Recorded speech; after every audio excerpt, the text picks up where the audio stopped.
Mesdames et messieurs, bonsoir. Ravi de vous retrouver cet après-midi pour l'actualité internationale. Tout de suite, le sommaire.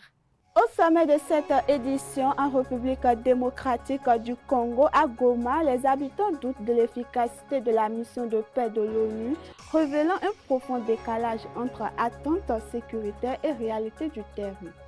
En Afrique du Sud, l'armée déployée pour lutter contre un crime organisé meurtrier illustre une crise sécuritaire persistante. Et puis aux États-Unis, Donald Trump révoque un test scientifique majeur sur le climat, une décision aux lourdes conséquences environnementales. Tu viens d'avoir le bac ou tu veux te reconvertir dans un domaine d'avenir, faire le choix du numérique et rejoindre l'école supérieure d'administration, d'économie, de journalisme et des métiers de l'audiovisuel ESAE. De nouvelles filières sont disponibles dès cette rentrée: informatique et multimédia, informatique industrielle et maintenance, réseau informatique et télécommunications, système informatique et logiciel, sans oublier les filières initiales: administration générale, administration des finances, administration des affaires, sciences juridiques, sciences économiques, sciences de gestion, journalisme et métiers de l'audiovisuel. ESAE est disponible sur 4 sites: Cotonou-Badjoumendé, Cotonou-Akpakpa, Abomey-Calavi et Parakou. Pourquoi choisir l'ESAE? Des formations conçues pour le marché de l'emploi, des enseignants expérimentés et passionnés, des infrastructures modernes avec équipement de pointe, des opportunités de stage et d'emploi garanties. Les inscriptions sont en cours et les places sont limitées. Ne rate pas ta chance.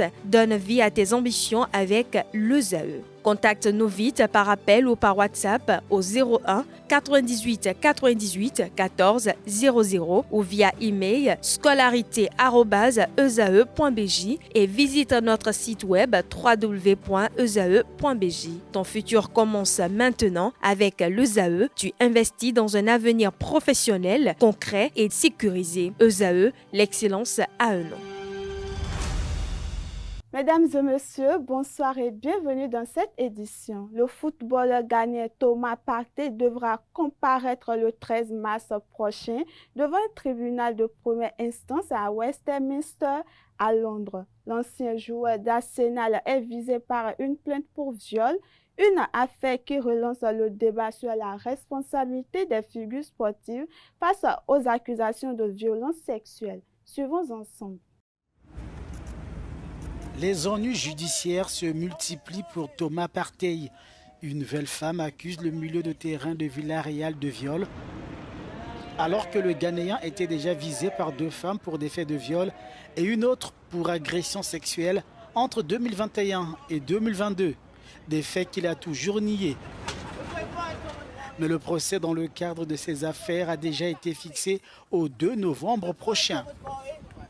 Alors que pour les 2 nouvelles accusations signalées à la police en août de l'année dernière, l'ancien sociétaire d'Arsenal doit camper. Dans la ville meurtrie de Goma, paralysée par les combats, de nombreux habitants peinent à croire en l'efficacité de la mission de maintien de la paix de l'ONU. Malgré la présence de la MONUSCO en République démocratique du Congo, la population oscille entre attentes, lassitude et critiques, révélant un fossé persistant entre les promesses sécuritaires et la réalité du terrain. Cette défiance illustre les limites d'une mission confrontée à la complexité des conflits armés dans l'est du pays. Reportage à suivre. Les habitants de Goma, en République démocratique du Congo, une ville paralysée par les combats, restent prudents et critiques à l'égard des efforts de maintien de la paix. Malgré l'accord négocié par les États-Unis entre les gouvernements congolais et rwandais et les négociations en cours avec les rebelles, les combats se poursuivent sur plusieurs fronts. La MONUSCO n'est là que pour faire diversion, car de nombreux cessez-le-feu ont été annoncés depuis longtemps, mais elle ne fait absolument rien. Nous avons entendu dire que la responsable de la MONUSCO venait d'arriver. Nous ne savons pas si elle est là pour mettre fin à la guerre, car il y a 20 ans, il y avait la guerre, et aujourd'hui, la guerre est toujours là et des gens meurent. Il n'y a vraiment aucune différence. La MONUSCO ne fait absolument rien. Selon l'Agence des Nations Unies pour les réfugiés, ce conflit a provoqué l'une des crises humanitaires les plus graves au monde, avec plus de 7 millions de personnes déplacées. Face à une criminalité persistante qui fait près de 60 morts par jour, l'Afrique du Sud a décidé de déployer l'armée pour renforcer la lutte contre les réseaux criminels. Une mesure exceptionnelle qui traduit la gravité de la situation sécuritaire et la pression exercée sur les autorités pour rétablir l'ordre. Suivons ensemble. Le président sud-africain a annoncé jeudi le déploiement de l'armée dans la lutte contre le crime organisé. L'Afrique du Sud enregistre environ 60 meurtres par jour. À l'origine, les guerres entre gangs de trafiquants de drogue dans la région du Cap et les attaques liées à l'exploitation minière illégale à Gauteng près de Johannesburg. Le crime organisé constitue désormais la menace la plus immédiate pour notre démocratie, notre société et notre développement économique. Notre priorité cette année est de renforcer la lutte contre le crime organisé et les syndicats criminels. Nous ne pouvons pas combattre les criminels organisés avec des mesures légères. Nous devons agir avec une tolérance zéro et appliquer toute la force de la loi. Je souhaite que ce message soit clair. Il n'y aura aucune impunité pour les actes criminels et la corruption.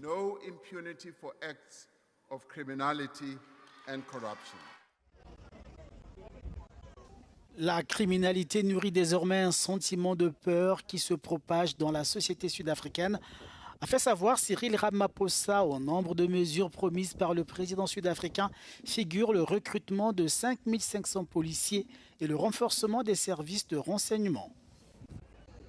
À Dubaï, lors d'un récent sommet mondial des gouvernements, le cabinet de conseil Accenture a dévoilé une étude qui questionne l'efficacité concrète de l'intelligence artificielle dans l'administration publique.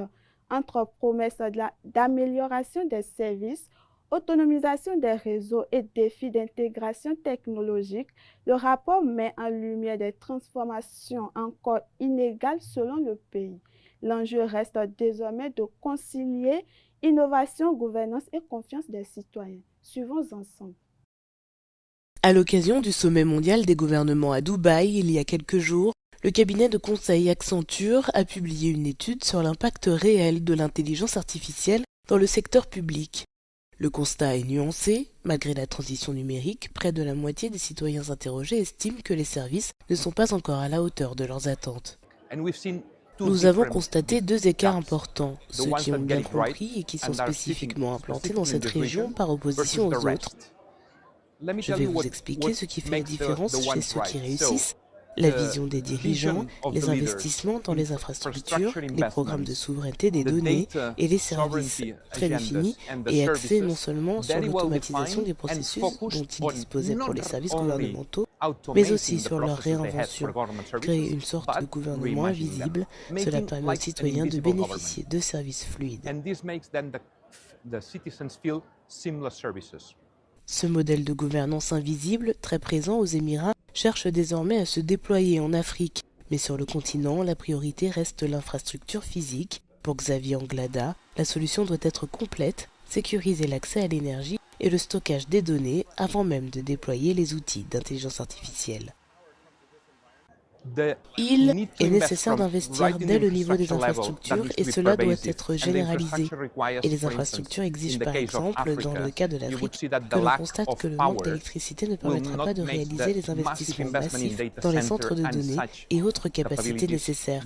Il faut donc passer d'une approche globale depuis les infrastructures et l'alimentation électrique jusqu'à la souveraineté des données. En exportant ce savoir-faire, le Golfe se positionne comme un partenaire stratégique de la transformation numérique des économies émergentes.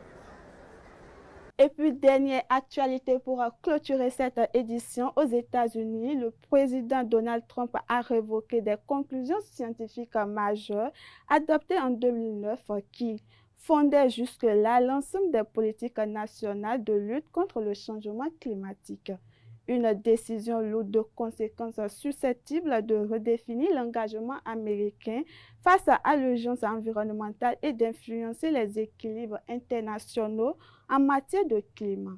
Elle relance également le débat interne entre impératifs économiques et responsabilité écologique. Suivons ensemble.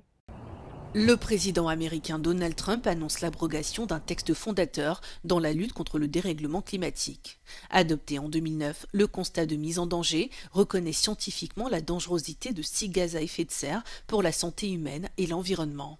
L'administration Trump affirme que cette conclusion nuit à l'industrie et à l'économie. So perhaps no industry has benefited more from our historic deregulation campaign than the U.S. auto industry. We canceled the EPA's absurd, just totally absurd, tailpipe emission standards, which was a disaster for automobile manufacturing. Cette réglementation a été adoptée après la décision de la Cour suprême des États-Unis en 2007, stipulant que les gaz à effet de serre étaient des polluants atmosphériques pouvant être soumis à la loi sur la qualité de l'air.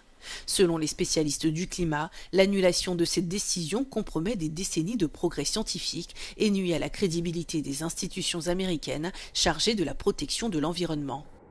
De plus, les scientifiques affirment que la hausse des températures à l'échelle mondiale entraîne des conditions météorologiques plus extrêmes qui mettent en danger la population. Et voilà qui met fin à cette édition. Mesdames et messieurs, merci de nous avoir suivis et bonne suite de programmes sur Esaü Télévision.